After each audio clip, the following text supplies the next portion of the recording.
তোমরা সবাই কেমন আছো? আশা করি সবাই অনেক অনেক ভালো আছো। আমি অনেক অনেক ভালো আছি। আমি হলাম আসপিয়া। তো আমার এই ব্লগে এখন আমি যাচ্ছি রান্নাঘরে। আমি উপরে গেছিলাম আমার মোবাইলটা আনতে। তো এখন আমি জুতোটা পরে নেব, পরে নিয়ে আমি যাচ্ছি আমাদের নতুন রান্নাঘরে। এই আজান হয়ে গেল, মাগরিবের টাইম হয়ে গেছে। তো এখন আমি যাচ্ছি রান্নাঘরে। আমি কি রান্না করছি তোমাদেরকে সেটা দেখাতে। তো চলো তো দেখাচ্ছি। বন্ধুরা, এই হলো আমাদের রান্নাঘর। খুবই নোংরা হয়ে আছে। এই প্রথম আমাদের নতুন রান্নাঘর হয়েছে এত বড়, বাট এখন এই মুহূর্তে অনেকটাই নোংরা হয়ে আছে, পরিষ্কার করা নেই। তো আমি কি রান্না করছি আমি তোমাদের দেখাচ্ছি। চলো বন্ধুরা দেখাই। টেন টেন, এই হলো, এটা হলো কি বলো তো বন্ধুরা, এই যে ডাল। আমি ডাল, আলু, টমেটো একসঙ্গে রান্না করতেছি। ডালটা হয়ে গেলে আমি ডিম ফাটিয়ে ডিম ছাড়বো। ডাল ডিম করতেছি। তো বন্ধুরা কেমন লাগলো অবশ্যই কমেন্ট করে জানাবে। বন্ধুরা আমার রান্না হয়ে গেছে। তো এবার আমি রান্নাঘরটা গুছিয়ে নিচ্ছি। রান্না করার সময় রান্নাঘরটা অনেকটাই ময়লা থাকে, কারণ আমার ছোট্ট বেবি রয়েছে যে 1 বছর হলো, এই 2 দিন হলো। তো সেই জন্য সে থাকে বলে কটা রান্নাঘরটা নোংরা হয়ে থাকে। তো এখন আমি রান্না করে নিয়ে পুরো রান্নাঘরটা পরিষ্কার করে ঝাঁটিয়ে দিব। বন্ধুরা কাজ করতে করতে এই যে আমার ডালটা হয়ে গেছে প্রায়। তো দেখো আমি তোমাদের দেখাচ্ছি। এই দেখো কত সুন্দর হয়ে গেছে।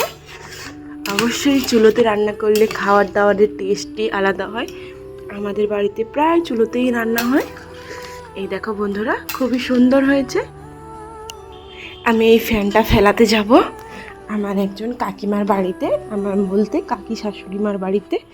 ওনাদের বাড়িতে গরু আছে, তো গরু খায়।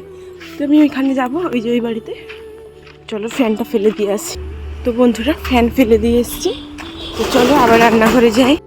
আবার কাজে লেগে পড়লাম, কারণ একা হাতে কাজ করছি। তো তাই মেয়েদের জীবনটাই এরকম, সংসার সামলানো, বাচ্চা সামলানো, ঘর সংসার, রান্না বান্না, এগুলো করতে করতেই একটা মেয়ের জীবন পার হয়ে যায়।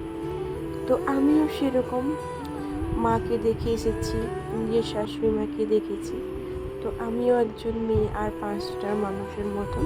তো তাই আমাকেও করতে হবে, তাই আমিও করি। এগুলোকে নিজের কাছে সহজ মনে করলে নিজের কাছে সহজ মনেই হবে। তো বন্ধুরা আমার বেবির সন্ধেবেলার নাস্তা, সে ওটস খাবে, তাই জন্য রান্না করলাম। আর এই দিকটা প্রচণ্ড অন্ধকার, তাই জন্য ওটসটা দেখাই যাচ্ছে না, পুরো অন্ধকার লাগছে। আমি তোমাদেরকে ভালো করে দেখাচ্ছি। তো আর একটা জিনিস তোমাদেরকে আমি দেখাচ্ছি। এই হলো স্যামস্টেল থেকে যেটা আমাদের গিফট দেওয়া হয়েছে।